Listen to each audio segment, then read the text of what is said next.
Hello friends, welcome to my channel Aarambh classes. आज के इस वीडियो में हम लोग एनसीईआरटी 360 डिग्री के जियोग्राफी के क्वेश्चंस का डिस्कशन आपके साथ करेंगे। इस बुक में क्लास 6 से लेके 12 तक जियोग्राफी के chapter wise page bye page questions दिए हुए हैं। तो बिना देर किए चलिए आज का ये वीडियो शुरू करते हैं।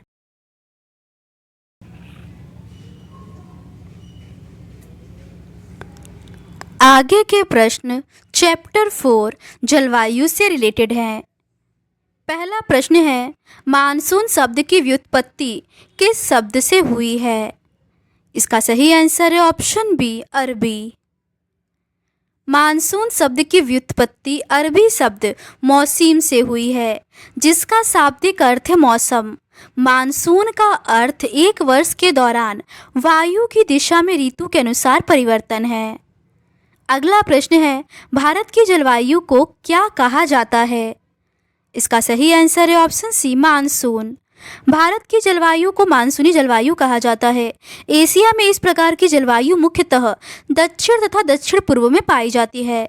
सामान्य प्रतिरूप में लगभग एकरूपता होते हुए भी देश की जलवायु अवस्था में स्पष्ट प्रादेशिक भिन्नताएं हैं।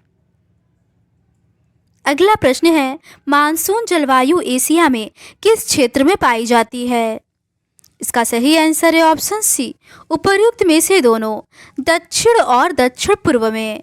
भारत की जलवायु को मानसूनी जलवायु कहा जाता है। एशिया में इस प्रकार की जलवायु मुख्यतः दक्षिण तथा दक्षिण पूर्व में पाई जाती है।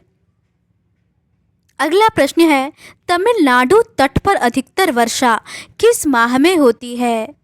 इसका सही आंसर है ऑप्शन ए, अक्टूबर एवं नवंबर। वार्षिक वर्षण में भिन्नता मेघालय में 400 सेंटीमीटर से लेकर लद्दाख तथा पश्चिमी राजस्थान में यह 10 सेंटीमीटर से भी कम होती है। देश के अधिकतर भागों में जून से सितंबर तक वर्षा होती है, लेकिन कुछ क्षेत्रों जैसे तमिलनाडु तट पर अधिकतर वर्षा अक्टूबर एवं नवंबर में होती है। अगला प्रश्न है, निम्नलिखित कथनों पर विचार कीजिए। पहला है, किसी भी क्षेत्र की जलवायु को नियंत्रित करने वाले 6 प्रमुख कारक हैं। अक्षांश, तुंगता, वायु दाब तथा पवन तंत्र, समुद्र से दूरी, महासागरीय धाराएं तथा उच्चावच लक्षण। दूसरा है, जब कोई व्यक्ति पृथ्वी की सतह से ऊंचाई की ओर जाता है तो वायुमंडल की सघनता कम हो जाती है तथा तापमान बढ़ जाता है।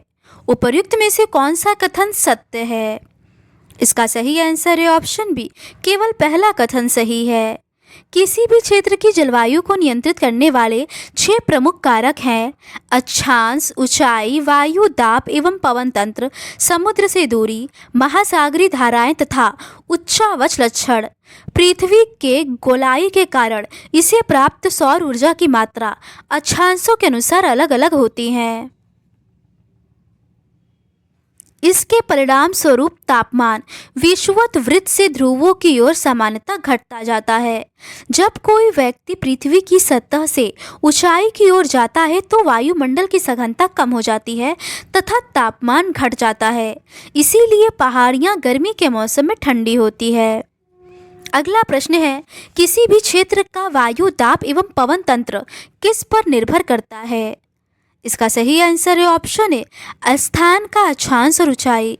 किसी भी क्षेत्र का वायु दाब एवं पवन तंत्र उस स्थान के अक्षांश तथा ऊंचाई पर निर्भर करती है। इस प्रकार यह तापमान एवं वर्षा के वितरण को प्रभावित करता है। समुद्र का जलवायु पर समकारी प्रभाव पड़ता है। जैसे जैसे समुद्र से दूरी बढ़ती है यह प्रभाव कम होता है। अगला प्रश्न है, निम्नलिखित कथनों पर विचार कीजिए। पहला है, कर्क वृत्त देश के मध्य भाग पश्चिम में कच्छ के रन से लेकर पूर्व में मिजोरम से होकर गुजरती है। दूसरा है, भारत देश का लगभग आधा भाग कर्क वृत्त के दक्षिण में स्थित है, जो उष्णकटिबंधीय क्षेत्र है। तीसरा है, कर्क वृत्त के उत्तर में स्थित शेष भाग उपोष्णकटिबंधीय है। चौथा है, भारत की जलवायु में उष्णकटिबंधीय जलवायु तथा उपोष्णकटिबंधीय जलवायु दोनों प्रकार की विशेषताएं उपस्थित है। उपर्युक्त में से कौन सा कथन सत्य है? इसका सही आंसर है ऑप्शन सी, उपर्युक्त में से सभी कथन सही है। कर्क वृत्त देश के मध्य भाग पश्चिम में कच्छ के रण से लेकर पूर्व में मिजोरम से होकर गुजरती है। देश का लगभग आधा भाग कर्क वृत्त के दक्षिण में स्थित है, जो उष्णकटिबंधीय क्षेत्र है। कर्क वृत्त के उत्तर में स्थित शेष भाग उपोष्णकटिबंधीय है। इसीलिए भारत की जलवायु में उष्णकटिबंधीय जलवायु एवं उपोष्णकटिबंधीय जलवायु दोनों ही विशेषताएं उपस्थित है। अगला प्रश्न है, निम्नलिखित कथनों पर विचार कीजिए। पहला है, भारत के उत्तर पूर्व में हिमालय पर्वत है। दूसरा है, हिमालय पर्वत की औसत ऊंचाई लगभग 6000 मीटर है। तीसरा है, हिमालय मध्य एशिया से आने वाली ठंडी हवाओं को भारतीय उपमहाद्वीप में प्रवेश करने से रोकता है। उपर्युक्त में से कौन सा कथन सत्य है? इसका सही आंसर है ऑप्शन सी, दूसरा और तीसरा कथन सही है। भारत के उत्तर में हिमालय पर्वत है। इसकी औसत ऊंचाई लगभग 6000 मीटर है। भारत का तटीय क्षेत्र भी विशाल है, जहां अधिकतम ऊंचाई लगभग 30 मीटर है।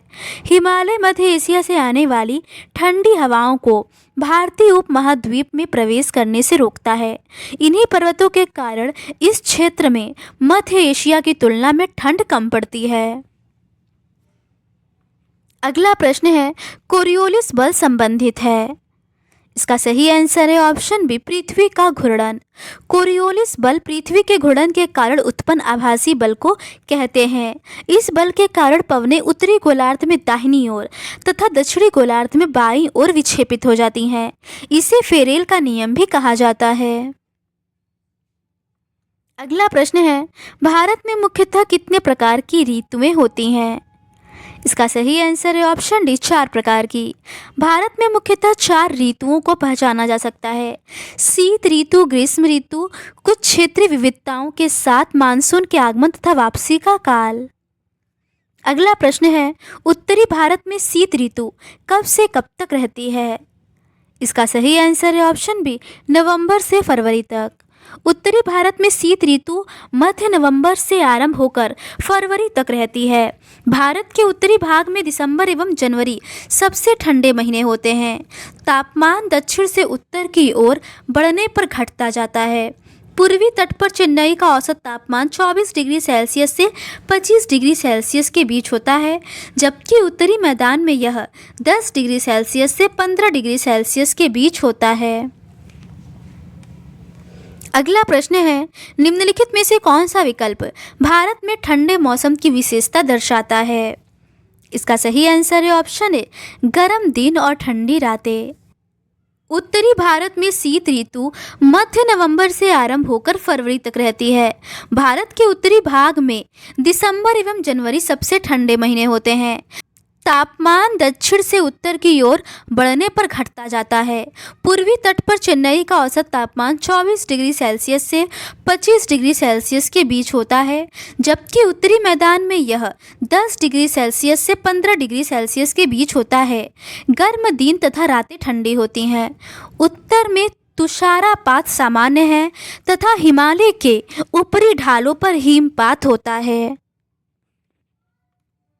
अगला प्रश्न है, शीत ऋतु में भारत में उत्तर पूर्वी व्यापारिक पवनें कैसे प्रवाहित होती हैं?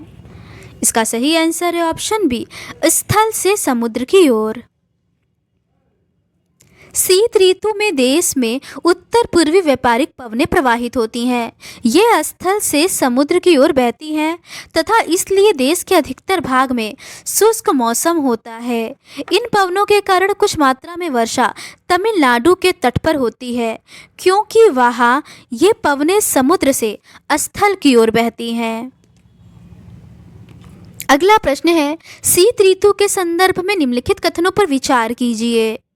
पहला है, इन पवनों के कारण कुछ मात्रा में वर्षा तमिलनाडु के तट पर होती है, क्योंकि वहाँ ये पवनें स्थल से समुद्र की ओर बहती हैं। दूसरा है, सामान्यतः इस मौसम में आसमान साफ, तापमान तथा आर्द्रता कम एवं पवनें शिथिल तथा परिवर्तित होती हैं। तीसरा है, शीत ऋतु में उत्तरी मैदानों में पश्चिम एवं उत्तर पश्चिम से चक्रवाती विक्षोभ का अंतर्वाह विशेष लक्षण है।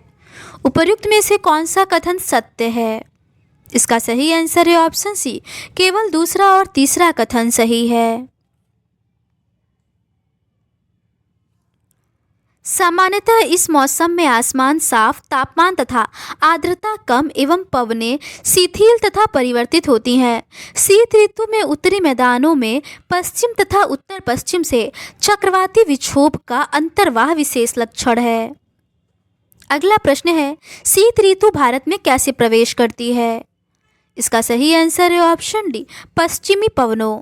शीत ऋतु में उत्तरी मैदानों में पश्चिमी तथा उत्तर पश्चिम से चक्रवाती विक्षोभ का अंतर्वाह विशेष लक्षण है। यह कम दाब वाली प्रणाली भूमध्य सागर एवं पश्चिमी एशिया के ऊपर उत्पन्न होती है तथा पश्चिमी पवनों के साथ भारत में प्रवेश करती है। इसके कारण शीतकाल में मैदानों में वर्षा होती है तथा पर्वतों पर हिमपात, जिसकी उस समय बहुत अधिक आवश्यकता होती है। यद्यपि शीतकाल में वर्षा, जिसे स्थानीय तौर पर महावट कहा जाता है, की कुल मात्रा कम होती है, लेकिन ये रबी फसलों के लिए बहुत ही महत्वपूर्ण होती है। अगला प्रश्न है, भारत में शीत ऋतु में होने वाली वर्षा चक्रवातों का परिणाम है जो डैश से उत्पन्न होती है। इसका सही आंसर है ऑप्शन बी, भूमध्य सागर। शीत ऋतु में उत्तरी मैदानों में पश्चिम तथा उत्तर पश्चिम से चक्रवाती विक्षोभ का अंतर्वाह विशेष लक्षण है। यह कम दाब वाली प्रणाली भूमध्य सागर एवं पश्चिम एशिया के ऊपर उत्पन्न होती है तथा पश्चिमी पवनों के साथ भारत में प्रवेश करती है। अगला प्रश्न है, निम्नलिखित कथनों पर विचार कीजिए। पहला है, सूर्य के उत्तर की ओर आभासी गति के कारण भूमंडलीय ताप पट्टी उत्तर की तरफ खिसक जाती है। दूसरा है, मार्च से मई तक भारत में ग्रीष्म ऋतु होती है। उपर्युक्त में से कौन सा कथन सत्य है? इसका सही आंसर है ऑप्शन सी, उपर्युक्त में से सभी। सूर्य के उत्तर की ओर आभासी गति के कारण भूमंडलीय ताप पट्टी उत्तर की ओर खिसक जाती है। मार्च से मई तक भारत में ग्रीष्म ऋतु होती है। ताप पट्टी के स्थानांतरण के प्रभाव का पता विभिन्न अक्षांशों पर मार्च से मई के दौरान रिकॉर्ड किए गए तापमान को देखकर लगाया जा सकता है। मार्च में दक्कन के पठार का उच्च तापमान लगभग 38 डिग्री सेल्सियस होता है। अप्रैल में मध्य प्रदेश एवं गुजरात का तापमान लगभग 42 डिग्री सेल्सियस होता है। मई में देश के उत्तर पश्चिमी भागों का तापमान सामान्यतः 45 डिग्री सेल्सियस होता है। प्रायद्वीपीय भारत में समुद्री प्रभाव के कारण तापमान कम होता है। अगला प्रश्न है, निम्नलिखित कथनों पर विचार कीजिए। पहला है, ग्रीष्म ऋतु में मार्च में दक्कन के पठार का उच्च तापमान लगभग 38 डिग्री सेल्सियस होता है। दूसरा है, ग्रीष्म ऋतु में प्रायद्वीपीय भारत में समुद्री प्रभाव के कारण तापमान अधिक होता है। उपर्युक्त में से कौन सा कथन सत्य है? इसका सही आंसर है ऑप्शन ए, केवल पहला कथन सही है। स्थानांतरण के प्रभाव का पता विभिन्न अक्षांशों पर मार्च से मई के दौरान रिकॉर्ड किए गए तापमान को देखकर लगाया जा सकता है। मार्च में दक्कन के पठार का उच्च तापमान लगभग 38 डिग्री सेल्सियस होता है।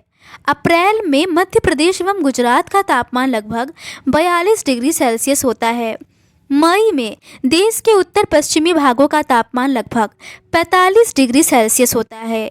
प्रायद्वीपीय भारत में समुद्री प्रभाव के कारण तापमान कम होता है।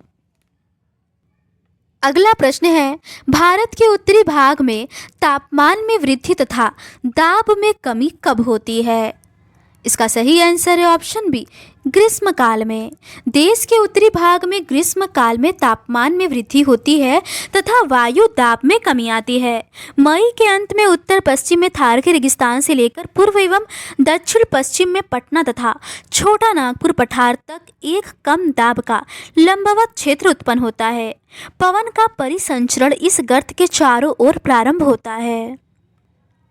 अगला प्रश्न है, ग्रीष्म काल के संदर्भ में निम्नलिखित कथनों पर विचार कीजिए। पहला है, लू ग्रीष्म काल का एक प्रभावी लक्षण है जो धूल भरी गर्म एवं शुष्क पवनें होती हैं जो कि दिन के समय भारत के उत्तर एवं उत्तर पश्चिमी क्षेत्रों में चलती हैं। दूसरा है, उत्तरी भारत में मई महीने के दौरान सामान्यतः धूल भरी आंधियां आती हैं। ये आंधियां अस्थायी रूप से आराम पहुंचाती हैं क्योंकि ये तापमान को कम कर देती हैं। उपर्युक्त में से कौन सा कथन सत्य है? इसका सही आंसर है ऑप्शन सी, उपर्युक्त में से सभी। लू ग्रीष्म काल का एक प्रभावी लक्षण है।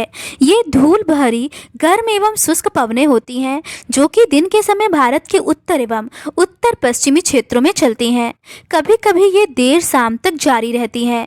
इस हवा का सीधा प्रभाव घातक भी हो सकता है। उत्तरी भारत में मई महीने के दौरान सामान्यतः धूल भरी आंधियाँ आती हैं। ये आंधियाँ अस्थायी रूप से आराम पहुँचाती हैं क्योंकि ये तापमान को कम कर देती हैं तथा अपने साथ ठंडे समीर एवं हल्की वर्षा लाती हैं। इस मौसम में कभी कभी तीव्र हवाओं के साथ गरज वाली मूसलाधार वर्षा भी होती है। इसके साथ प्रायः हिमवृष्टि भी होती है। बैसाख के महीने में होने के कारण पश्चिम बंगाल में इसे काल बैसाखी कहा जाता है। अगला प्रश्न है, ग्रीष्म काल में चलने वाली तीव्र हवाओं के साथ गरज वाली मूसलाधार वर्षा को बैसाख के महीने में होने के कारण किस राज्य में काल बैसाखी कहा जाता है? इसका सही आंसर है ऑप्शन बी, पश्चिम बंगाल।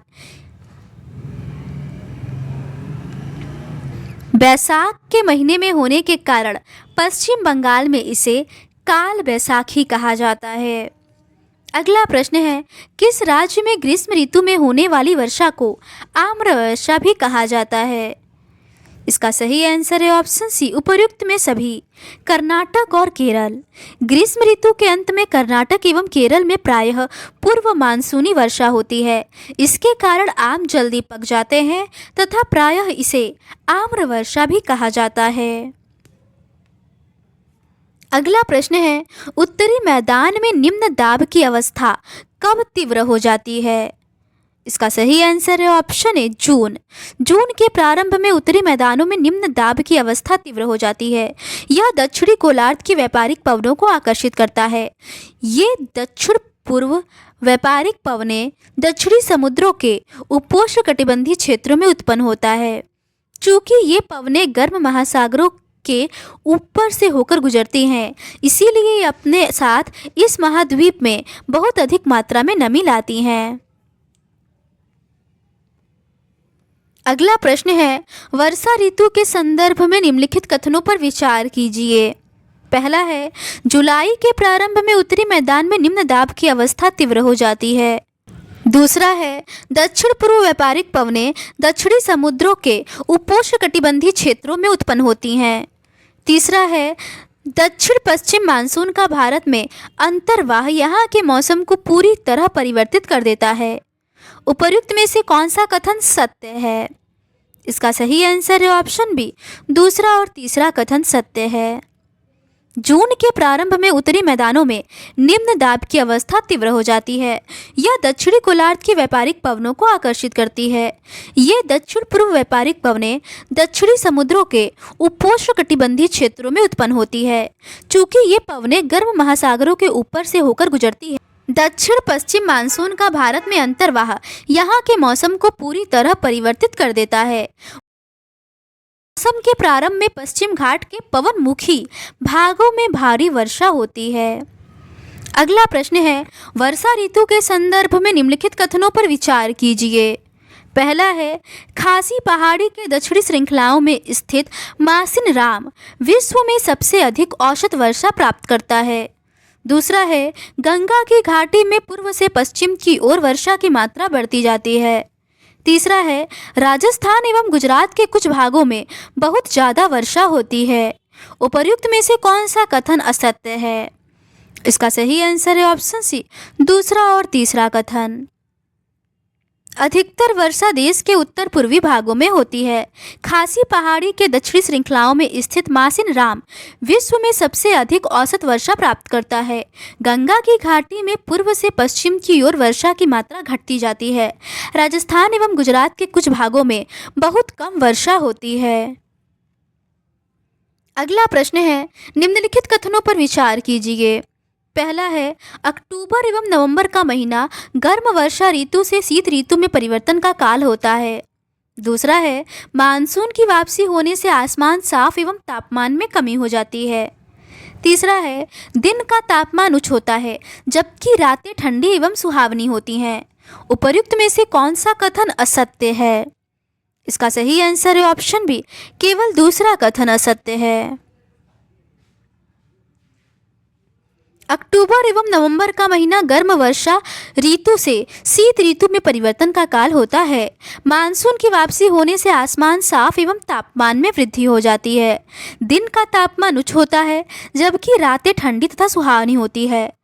स्थल अभी भी आर्द्र होता है। अगला प्रश्न है, निम्नलिखित में से भारत में क्वार की उमस का मुख्य कारण क्या होता है? इसका सही आंसर है ऑप्शन ए, उच्च तापमान एवं आर्द्रता। उच्च तापमान एवं आर्द्रता वाली अवस्था के कारण दिन का मौसम असह्य हो जाता है। इसे सामान्यतः क्वार की उमस के नाम से जाना जाता है। अक्टूबर के उत्तरार्ध में विशेषकर उत्तरी भारत में तापमान तेजी से गिरने लगता है। अगला प्रश्न है, उत्तरी भारत में तापमान कब तेजी से गिरने लगती है? इसका सही आंसर है ऑप्शन बी, अक्टूबर में। अक्टूबर के उत्तरार्ध में विशेषकर उत्तरी भारत में तापमान तेजी से गिरने लगता है। अगला प्रश्न है, नवंबर के प्रारंभ में निम्न दाब वाली स्थिति बंगाल की खाड़ी पर स्थानांतरित हो जाती है। यह स्थानांतरित चक्रवाती निम्न दाब से संबंधित है जो कि डैश के ऊपर उत्पन्न होता है। इसका सही आंसर है ऑप्शन डी, अंडमान सागर।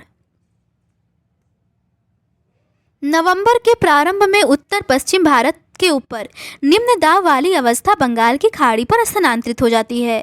यह स्थानांतरण चक्रवाती निम्न दाब से संबंधित होता है जो कि अंडमान सागर के ऊपर उत्पन्न होता है। ये चक्रवात सामान्यतः भारत के पूर्वी तट को पार करते हैं जिनके कारण व्यापक एवं भारी वर्षा होती है। ये उष्णकटिबंधीय चक्रवात प्रायः विनाशकारी होते हैं। गोदावरी, कृष्णा एवं कावेरी नदियों के सघन आबादी वाले डेल्टा प्रदेशों में अक्सर चक्रवात आते हैं जिसके कारण बड़े पैमाने पर जान एवं माल की क्षति होती है।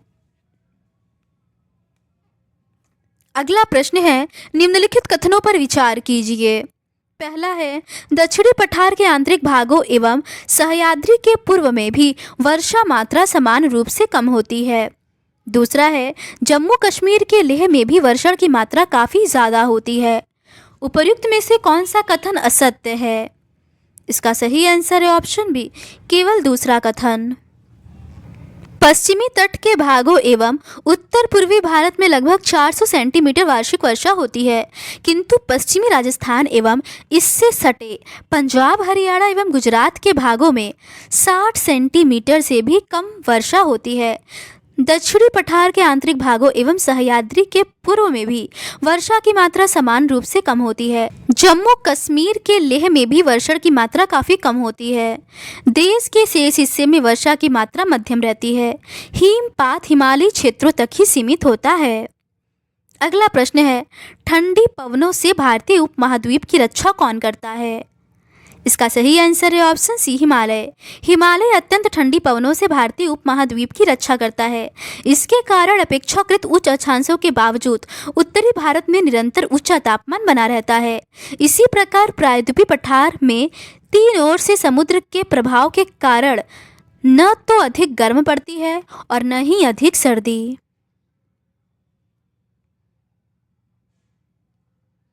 तो आज के इस वीडियो में बस इतना ही। इस सीरीज के नेक्स्ट पार्ट में हम लोग चैप्टर 5 प्राकृतिक वनस्पति तथा वन्य प्राणी से रिलेटेड क्वेश्चंस का डिस्कशन आपके साथ करेंगे। अगर आपको ये सीरीज पसंद आती है तो please do subscribe to my channel and like this video. Thank you.